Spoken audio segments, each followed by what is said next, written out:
My husband told me, I can't keep lying to myself. Your sister is the one I really want. I answered back, then have her. 1 year later, I was the owner of the most successful gym in the city. What my ex-husband did when he saw me happier than ever with my new fiancé still makes me die with laughter.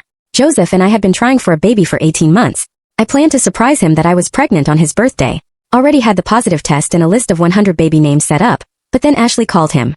My younger sister, the fitness influencer with the perfect body and a bachelor's degree, whose bikini pics Joseph double-tapped daily, while I still dressed up every night begging him for the same attention. I want to talk about something, Joseph said, still scrolling through Netflix. Me and Ashley talked. She's more equipped for what I want from life. 7 years of working overtime to pay for his community college, ruining my body with IVF treatments, everything.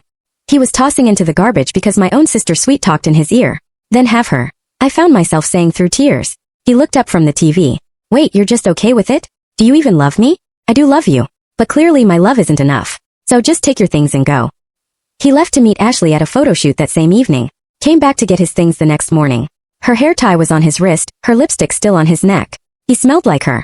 We slept in separate beds. He lied right to me. What Joseph didn't know was I'd already been suspicious. Ashley opened up to him more than her own friends. Always invited him to come work out. Hired him as a replacement photographer for one of her shoots. My mom called me exactly 24 hours later. Did you hear? Joseph and Ashley are finally together. Aren't you just delighted for them? Our 7 years of marriage was worth nothing. A couple of flirty attempts from Ashley, and all of a sudden everyone's calling them the best thing that happened to this family. I'm sure you'll meet someone new, sweetie. Ashley's just hard to compete with. I was so close to punching them to telling them about the baby. Instead, I ended the call and focused on my pregnancy. I miscarried 3 weeks later. Doctor said it was stress and improper fusion. I was at rock bottom. That Monday, I drove past a gym on my way home from work. The sign on the front door said, "Cleanup crew hiring. No qualifications needed." With my life plans derailed, I said screw it and parked my car. The gym owner was a retired bodybuilder. "You look like nothing a six-pack and a glute workout couldn't solve," she said. I chuckled for the first time in months. I got the job, and up in that weight room nothing else mattered. Just me and the barbell. Not Joseph. Ashley, not my parents celebrating their engagement. I came home one day to Ashley helping Joseph clear out the last of his stuff. "You're sweaty," Ashley commented, handing me a napkin. Stares are hard for certain people. They both laughed at her joke. I didn't say a word, just went to change as they loaded things into their car. The gym became my outlet. What I saved, I spent on protein supplements and workout clothes that made me feel slay. The gym owner noticed I hit my goal weight and decided to pay for my qualification. Within 8 months, I had my personal training license. I started coaching women who paid me $60 an hour. One woman, Marianne, the wife of a real estate agent, particularly liked me. "You're an inspiration. We need more people like you." She told me about an old for-ale building on the side of town without a gym. She got her husband to cut me a deal. I put my life savings into it and slept on the unheated floor eating tinned food. But people in Marianne's circle were already offering thousands for equity in my future gym. Joseph actually contacted me 2 months after that. "Saw on your IG you're a PT now," being like, "Ashley won't win me back, you know?" I ignored him. I was busy driving with Marianne to an investor meeting where the equipment of my gym would be funded. $150,000 for the best machines around. When my gym finally opened, I had 750 members within 8 weeks, turning $50,000 in profit in my first 3 months alone. Marianne was in disbelief when I told her, "You achieved more than any lousy influencer ever will. Your sister's still getting half naked for money." Finally, the invitations to Ashley and Joseph's 1-year wedding anniversary came around. My parents begged me to come. Joseph had something to say. I went with Dale, Marianne's nephew, tall, educated Olympic weightlifter, genuinely inspired by my gym story. We'd been engaged for 2 months. Joseph's reaction when he saw us was to die for. Dale's broad shoulders, my pregnant belly bump, Dale's quiet assertiveness that screamed competence. Everything Joseph dreamed of. Ashley was pregnant too, but she looked defeated. She pulled me aside. "Girl, please help. Joseph knows." By the time she started explaining, Joseph stood up and clinked his glass. "Attention everyone." Ashley's face went white. "The bump you see on Ashley's belly," Joseph continued, "is not because of me." Everyone went white. "I'm infertile, which means that Ashley is pregnant with someone else." Then he turned to me. "I love you and leaving was my biggest mistake. I'm never going to leave you again." He started walking towards me. I took 3 steps backward and my hand went straight to my belly. That protective thing pregnant women do without thinking about it. Dale moved forward just a bit, not aggressive but definitely there. And Joseph stopped dead in his tracks when he saw my bump properly for the first time. His whole face changed. Went from desperate to confused to something else I couldn't read. Dale's hand found mine and gave it this small squeeze, reminding me of what we talked about in the car. How we wouldn't let my heart rate spike no matter what happened tonight. I started doing those breathing exercises from prenatal yoga class, counting 4 in and 6 out. And right then I felt the baby move, this little flutter that helped me stay calm. Joseph reached his hand out toward me like he wanted to touch my belly, or maybe just touch me, and started saying something about needing to talk alone. About us, about our future. The whole room was watching this disaster happen. and I could see at least 3 people holding up their phones, recording everything. I kept my voice steady and told him any communication would need to be through text or email, only in public spaces with other people around. His face crumpled like I'd slapped him, but I wasn't about to risk my baby's health for his breakdown. Dale and I turned toward the exit and started walking, keeping our pace normal, even though every muscle in my body wanted to run. Ashley was standing near the door with mascara running down her face, trying to catch my eye, but I looked straight ahead and focused on getting to the car. My breathing stayed steady even with all the chaos behind us. People whispering and gasping and probably posting everything online already. We got to Dale's truck, and he helped me up into the passenger seat, making sure my seatbelt was positioned right under my bump before walking around to the driver's side. The drive home was quiet except for the radio playing some old rock station Dale liked. Neither of us talking about what just happened. Once we got home, I grabbed my laptop and started typing everything out while it was still fresh, making a timeline of who said what and when, documenting everything in case we needed it later. Dale made chamomile tea without me asking, bringing it over in my favorite mug, the one with the gym's logo on it. He kept things light, talking about tomorrow's schedule at the gym, which trainers were covering which classes, normal stuff that had nothing to do with the disaster we just witnessed. I went to bed early but couldn't sleep much. Kept thinking about everything that happened and what might come next. First thing in the morning I called my OB's office and explained what happened at the party, how stressful it had been. The receptionist got me in with the doctor that same afternoon, and she checked everything. Said the baby looked fine, but gave me a list of warning signs to watch for. She also suggested I might want to limit stressful situations for the next few weeks, which almost made me laugh considering my whole family was a stressful situation. I drove to the gym after the appointment, and could tell immediately that everyone already knew what happened. Members were huddled in little groups near the water fountain, and the front desk staff looked up at me with these worried faces. I called a quick staff meeting in the break room and told everyone we needed to handle any questions professionally, that our members came here to work out, not to gossip. My team nodded and I could see they had my back, which made me feel better than I had in days. I was going over membership numbers in my office when my phone rang and Mom's name popped up on the screen. She started writing about how I should hear Joseph out for the family's sake. How this was all a misunderstanding that could be fixed if I just tried. I told her calmly that I had to go and hung up, not letting her guilt trip work on me anymore. That evening after the gym closed, I sat at my desk and typed out a text to Joseph, keeping it simple and clear. I told him I would only discuss necessary legal matters from our divorce, nothing personal, and that all communication needed to be in writing. I hit send and immediately went to his profile to block him on all social media platforms. My phone buzzed with what was probably his response, but I didn't look, just turned it face down and went to find Dale, who was cleaning up the weight room. He looked up when I walked in and didn't say anything. Just opened his arms so I could lean against him for a minute. Tomorrow would bring more drama, more calls, more people trying to convince me to do something I didn't want to do. But tonight I had my gym, my business that I'd built from nothing, and Dale, who understood that sometimes the best support was just being there without trying to fix everything. The next morning Dale called his buddy, who worked at a financial planning firm, and got us an appointment for that afternoon. We sat in the office going through every single account I had, making sure Joseph's name wasn't on anything from our marriage days. The advisor pulled up old bank records and found 2 joint accounts I'd forgotten about from years ago, one with $12 in it and another with $43. We closed them both right there and opened new ones with just my name, then went through my business accounts line by line.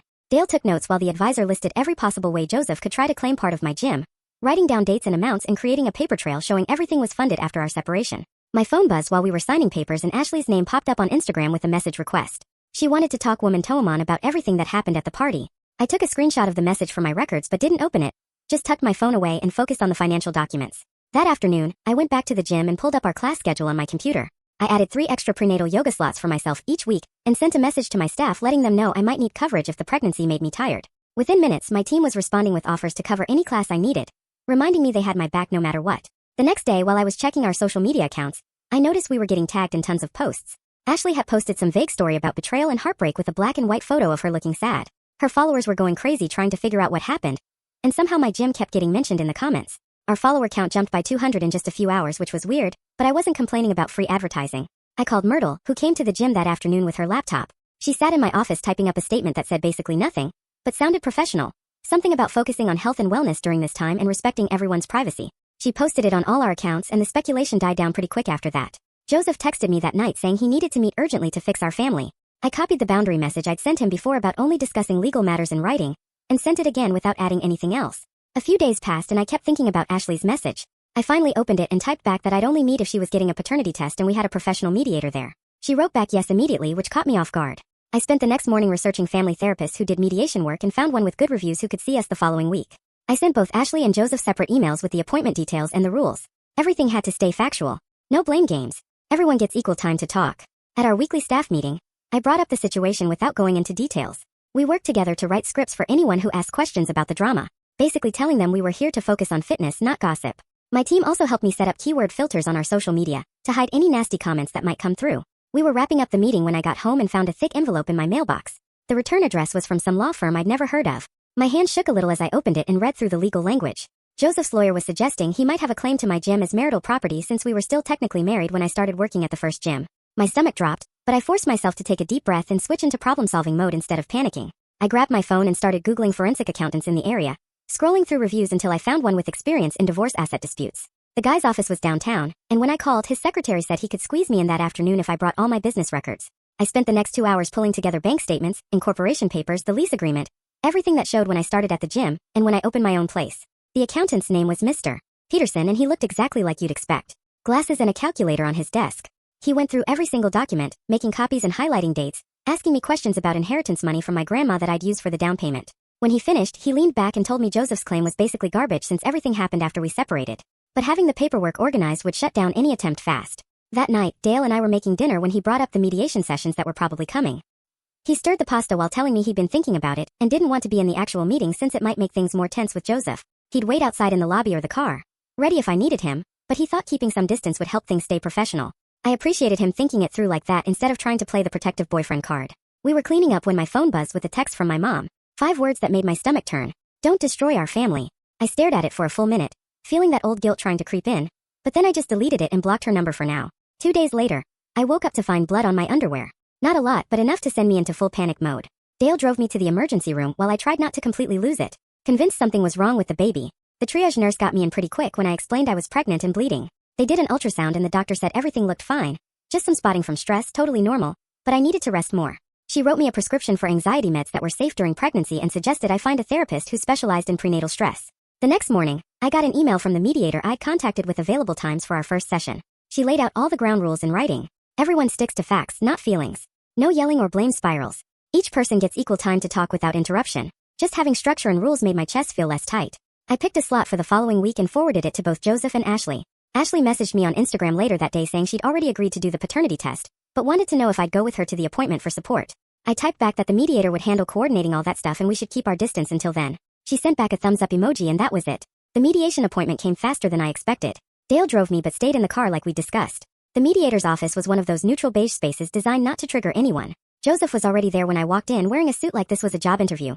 He started talking the second we all sat down, reading from his phone about how sorry he was for everything, how he'd been in therapy working on himself. But then, without even taking a breath, he switched to talking about dividing up property and assets like we were business partners dissolving a company. I cut him off and stated clearly that there would be no reconciliation, period, and any discussion about assets needed to go through our lawyers only. The mediator wrote everything down, and at the end, she summarized what we'd agreed on. No contact between sessions. Ashley's paternity test was scheduled for next week, and all financial discussions would happen through legal counsel only. She made us both sign a paper acknowledging these agreements. Having it all documented and official made me feel protected for the first time in weeks. My gym was hosting a charity fundraiser that weekend for the local women's shelter, and I decided to show up for just an hour to thank everyone. The second I walked in, my regular members formed this protective circle around me, steering conversations away from anything personal and keeping the nosy people at bay. One woman actually stepped between me and someone who started to ask about the situa. My name is Arthur. I'm 36 and recently divorced. The reason for it? I'm not so sure myself. I suppose Alicia got tired of having what she once called a boring family. Still, we didn't even need to go to court over custody. Lucas stayed with me. He's 12, and for that alone I suppose I should be grateful. Things without Alicia were rough at first. Lucas blamed me. Then he'd break down 5 minutes later and apologize through tears. But, as a wise man once said, time heals all wounds. I eventually managed to get a house outside the city, far from the noise and constant pressure. It's a pretty simple place.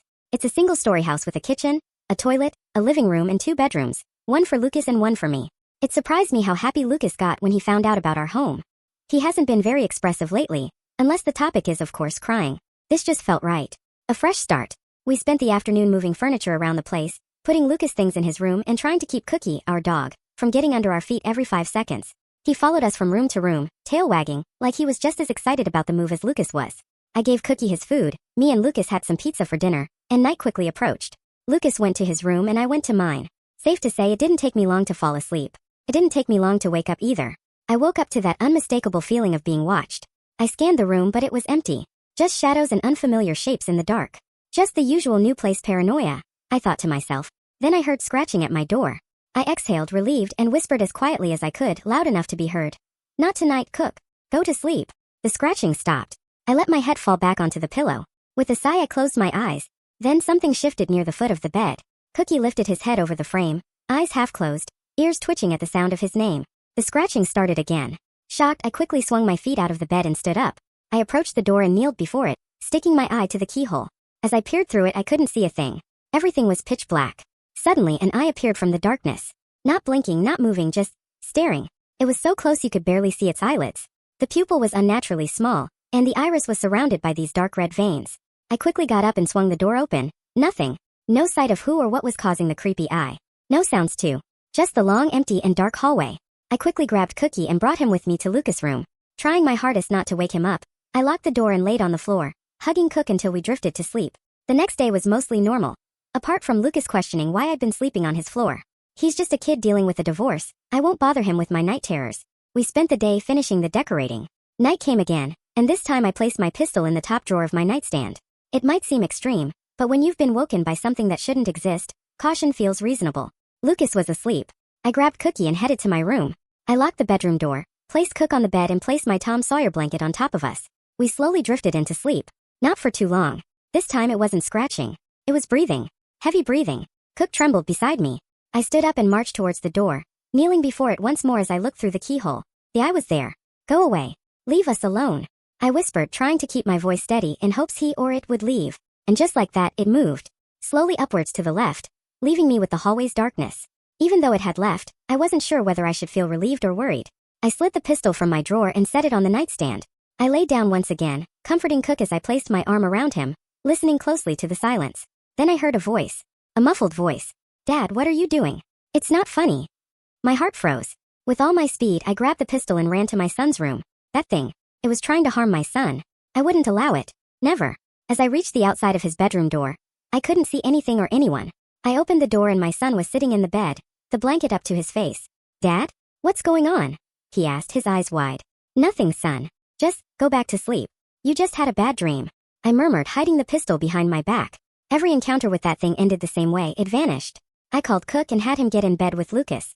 After comforting both, I went to the living room and looked for my ex-wife's sewing tools. In a hurry to leave our old and boring family, she didn't even bother to take them with her. Thank God. After searching through countless drawers, I found a thin sewing pin that had easily slipped through the keyhole. Let's see you spy on us again. I thought to myself. I went back to my son's room, both the pistol and the pin in hand. Lucas and Cook